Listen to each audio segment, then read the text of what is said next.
Prezados alunos da turma PGM 231, vamos gravar essa aula aqui com o objetivo de falar dos riscos químicos, né?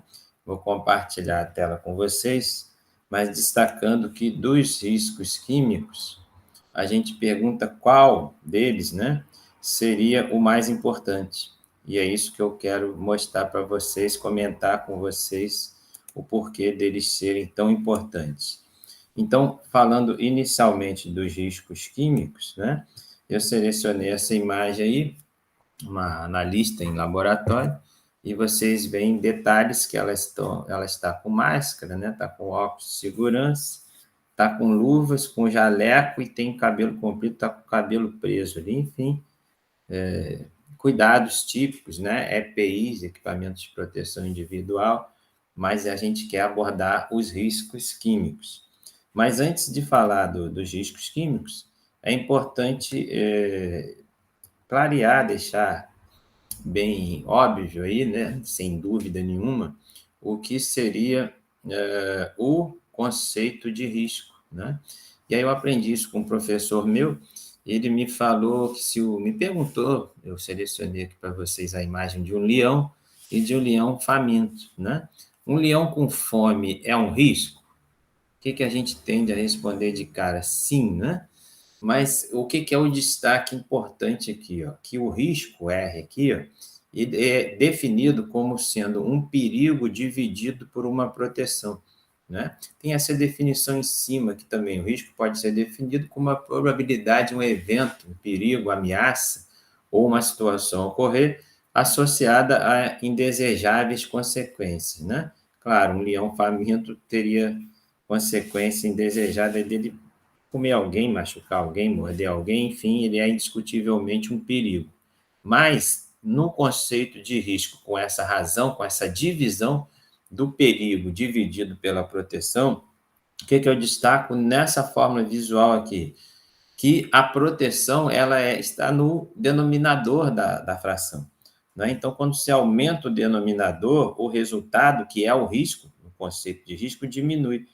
Né? Então, mesmo o leão faminto sendo um perigo grande, se nós, né, no caso, estivermos protegidos muito dele, tivermos uma proteção grande em relação a ele, o risco pode ser baixo.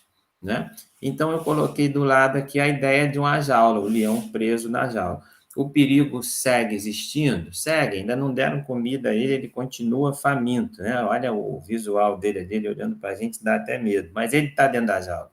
Né? Então, o perigo é grande, sim, mas a proteção é enorme, porque ele está numa jaula de aço.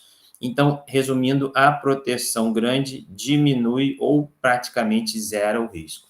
Claro que isso é um exemplo assim que aparenta até uma brincadeira inicialmente, mas ele é muito clareador, né? Ele explicita o conceito do risco, sendo essa divisão do perigo pela proteção, e ele deixa claro para a gente que o perigo segue existindo, o leão faminto, mas quando ele é colocado na jaula de aço, a jaula representa essa proteção enorme e aí o risco é pequeno ou quase zerado, enfim, tolerável. Isso, levado para o ambiente de trabalho, seria o conceito do equipamento de proteção individual, EPI, ou do EPC, equipamento de proteção coletiva.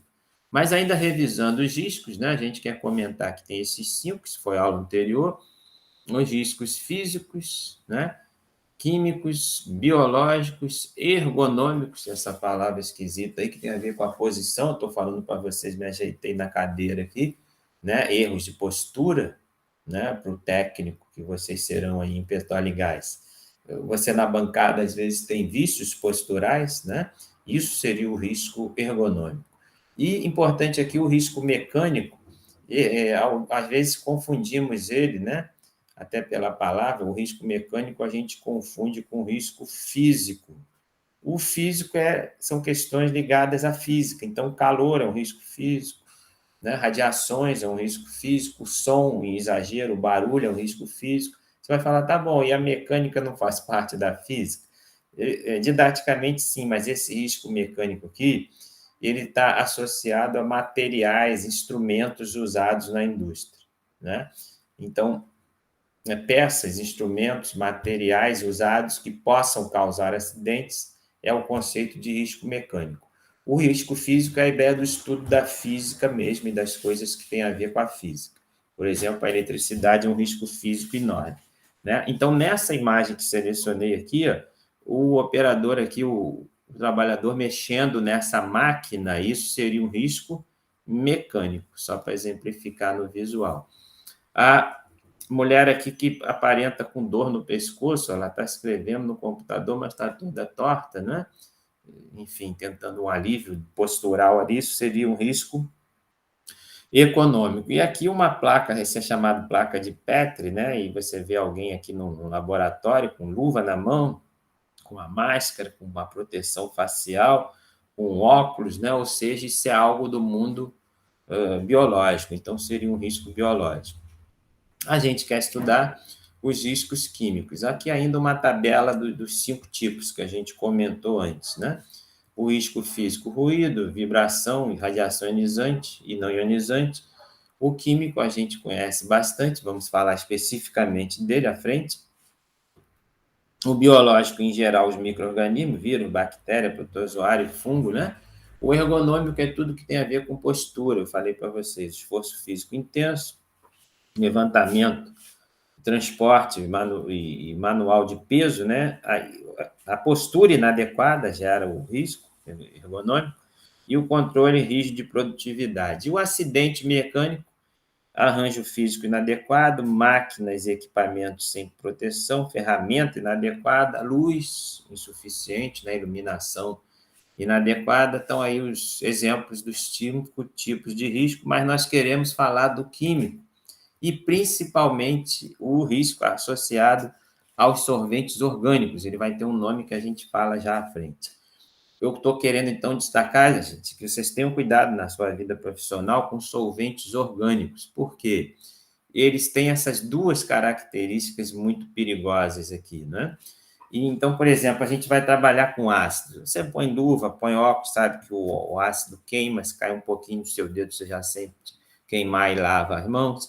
Todo mundo sabe que ácido é perigoso, bases concentradas, idem, enfim, a gente já tem um cuidado natural dele, mas a princípio a gente não tem tanto receio, nem precaução, nem prudência ao trabalhar com solventes orgânicos. E isso é dia a dia, será dia a dia do trabalho de vocês, né?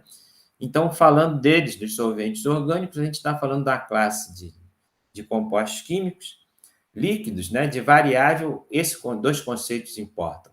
Lipofilicidade, o nome esquisito, e volatilidade. Lembrando que lipo é gordura, e o filicidade aqui é amizade, né? O filos em grego é amizade.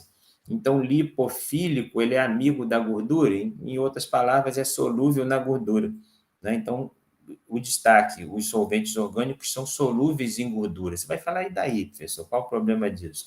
O problema é que a sua pele tem uma constituição de gordura. Então, quando eu te digo que o material é lipofílico, né? Ele é solúvel em gordura, significa que ele é facilmente absorvido pela pele. Ou seja, o solvente orgânico evapora e entra na sua pele e vai para a corrente sanguínea. Percebeu a gravidade? E, claro que essa lipofilicidade, junto com a volatilidade, gera o grande perigo dos solventes orgânicos. O que é a volatilidade? Evaporam fácil. Então, ao mesmo tempo que ele evapora fácil, ele bate na sua pele, entra fácil, cai na corrente sanguínea.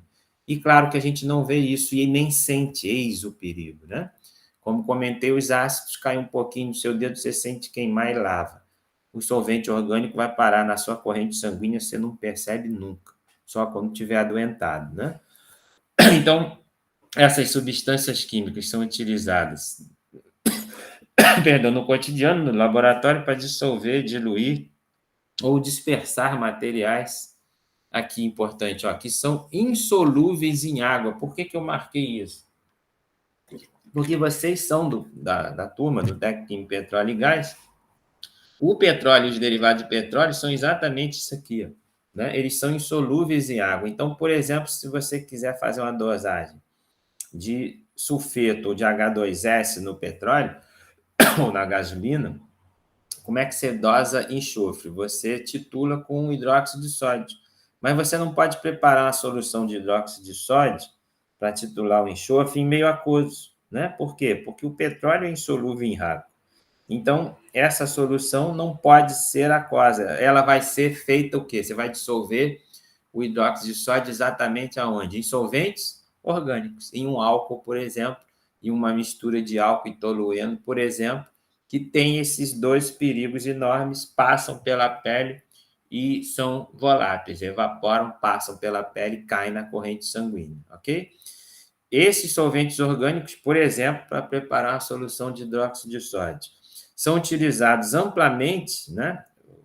Esses solventes também são usados para constituintes como asfalto, combustível, tintas, vernizes, óleos lubrificantes, ou seja, o dia a dia do técnico em petróleo e gás. Alguns solventes orgânicos, tem vários aqui, eu vou dispor esse material para vocês lerem, né? Mas eu destaco os álcoois em geral, o metanol, o próprio etanol, o álcool isopropílico, o benzeno, gente, veja isso aqui, eu sublinhei o horror aqui, né? Ele causa lesões na medula óssea, anemia e várias outras doenças. Detalhe, existe benzeno, 1%, mais ou menos, parece pouquinho, né? E é pouco, na gasolina. Vários frentistas, depois de anos de trabalho, eles foram percebidos com esses sintomas, com algumas dessas doenças. Aí se perguntava, você trabalhava o quê? Não, no posto de gasolina, não tinha contato direto. Resumindo, se percebeu que eles, anos de trabalho, eles ficavam expostos à gasolina no momento que iam abastecer o carro, na região do abdômen, né? O cara está lá enchendo o tanque do carro, o que a mão está segurando a mangueira com a mão dentro do tanque do carro, e o abdômen, o umbigo dele, a região da cintura, fica próxima ao carro, né? Isso em anos anteriores, em que não tinha uma proteção nesse abastecimento, a gasolina volatilizava, né? Evaporava fácil, e entrava no corpo do cara por onde? Pela barriga, pela roupa até, né? Lembra? Ela é volátil, evapora fácil e olha para a pele, ri da pele, passa pela pele, entra na corrente sanguínea. Então, meu objetivo, preocupar vocês em relação ao solvente orgânico. Naquela imagem inicial, o solvente orgânico está fazendo o papel do leão, tá certo? E quem será a jaula? Os EPIs, os equipamentos de proteção individual. Aqui, alguns outros solventes orgânicos dizendo que eles volatilizam mesmo através de frasco tampado. Gente, perceba o problema, né? E são cancerígenos e lesam irreversivelmente o sistema nervoso central. Então, são leões famintos, tá certo? Naquela analogia nossa inicial. Aqui, outros solventes orgânicos, destaque para vocês, do petróleo e gás, o N-hexano, e os maiores que C6, que seriam, por exemplo, os hidrocarbonetos presentes na gasolina, né? O tolueno ele é usado nos laboratórios de petroquímica para fazer solventes, ele, o tolueno e alguns álcools, né? Resumindo, esses solventes orgânicos são apelidados de VOCs, né? Iniciais em inglês, de compostos orgânicos voláteis, né? São todos compostos que possuem carbono, e o importante aqui, ó, a temperatura de ebulição entre 50 e 260 graus Celsius. E podemos encontrar eles em um monte de coisas do cotidiano nosso, né? Repelente, produto de limpeza, maquiagem, cosmético, pesticida, tintas móveis, carpete, papel carbono, cola, combustível, enfim, até prancha de surf que eu achei como exemplo, né? Tudo que é petroquímico, é derivado plástico. A análise de compostos orgânicos voláteis é de grande interesse no combate à poluição gasosa, então tem um aspecto ambiental também. Os VOCs lançados na atmosfera pela queima dos combustíveis fósseis, gasolina, diesel, querosene, etc., são responsáveis por uma coisa chamada smog, né, que é uma neblina típica de poluição dos grandes centros urbanos. Aqui botei um gráfico, né, que temos na vertical pressão de vapor e na horizontal temperatura em graus Celsius. E aí tracei uma vertical em amarelo aqui, né? Nessa temperatura, que é um pouquinho mais de 20 graus aqui, ó, em torno de 25 graus, essa curva aqui, ó, seria a substância mais volátil aí, porque ela tem uma maior pressão de vapor, né? Em termos numéricos, a volatilidade é expressa pelo valor numérico da pressão de vapor em miligrama de mercúrio, né? O que importa, o mais volátil é o que tem mais facilidade para evaporar e é o que tem a pressão de vapor mais alta, é o que entra mais fácil na sua pele e chega na corrente sanguínea, né? Aqui um exemplo de uma vista, né, uma foto, imagem de laboratório. Perceba o que a técnica está fazendo aqui, ó, né? Nesse caso específico, ela está usando uma mistura de solventes, éter com álcool, na proporção de 2:1. O fato é que éter e álcool são solventes orgânicos, são VOCs, né? Compostos orgânicos voláteis. E veja a mão dela livre aqui, ó. Perceba? Parece inocente isso, né? As duas mãos, a outra aqui, ó, ela tem uma das mãos aqui em cima segurando a proveta, a outra segurando ela em mais, as duas sem proteção nenhuma, ou seja, o solvente evapora e entra pela mão de cima, pela mão de baixo, cai na corrente sanguínea dela. É pouquinho. Só que se ela trabalhar 10, 20, 30 anos, isso gera uma doença gigante nela aí, gente, ok? Então, é um leão faminto, não é para apavorar, é para usar o quê? Os equipamentos de proteção individual. Aqui um destaque para vocês do que chama FISP, que a gente lê assim, né, essa sigla aí, FISPQ, né? O que seria esse FISP? Eu sublinhei aqui, ó, é a ficha de segurança de produtos químicos. Eu peço, né, como atividade aí, que você tente ler uma FISP, que busque saber sobre ela, isso está no exercício, lá na atividade solicitada, pedida no questionário do Google Classroom, tá? Mas então uma ficha de FISP aqui de identificação de perigos, isso são de um solvente orgânico volátil que está no thinner, naquele solvente de tintas, né? Então perceba, eles causam irritação à pele, irritação ocular, toxicidade à reprodução, incapacidade de ficar infértil, né? Tanto para os homens como para as mulheres, toxicidade para órgãos, alvos específicos, o fígado está envolvido aqui, né? E ainda questões ambientais aqui, o perigo no ambiente aquático, né? Isso é o solvente das tintas, em geral solventes aromáticos, que tem tolueno, tem benzeno. A FISP, que é documento responsável pela informação de cada produto químico, bem como os meios para se evitar um acidente relacionado ao mesmo, ou ainda os procedimentos a serem adotados se acontecer um acidente com algum solvente, no caso do nosso estudo. Então, fica para vocês a informação que isso está na norma, né? Com esse número aí, NBR 147254. Só vocês, com certeza, no trabalho poderão precisar disso, né? E essa FISPIC, ela contém 16 tópicos referentes a cada produto químico que a empresa utiliza. Então, você vai lá, tolueno, tem 16 tópicos sobre o tolueno, né? Comentários, cuidados com ele, o que fazer em caso de ingestão, em caso de inalação, precauções, o que ele faz mal. É bem interessante isso, e fico com essa imagem aí do cuidado no laboratório, né? O técnico colocando a luva, o que não aconteceu com aquela técnica lá que estava sem luvas, operando o solvente orgânico volátil, o famoso jaleco, né? Porque ele comprido protege os braços, lembram? A absorção é pela pele, né? Eis o perigo, e a gente não sente coceira, nem dor, nem queimadura. E aqui é bem interessante essa proteção que existe nas capelas, né? Na exaustão, em que você levanta ela um pouquinho aqui. Veja, os solventes orgânicos estão todos lá dentro, está escrito aqui, né? Uma acetona. Enfim, solventes orgânicos sempre deverão estar dentro da capela e a capela deve estar fechada. E quando você for trabalhar, você levanta ela levemente, coloca os braços aqui dentro, sendo que seus braços estarão com jaleco e com luva, ou seja, sua pele está protegida, você está protegida por esse vidro, tá certo? E a exaustão ligada, ou seja, a chance de minimizar alguma inalação sua ou alguma absorção pela pele, ok?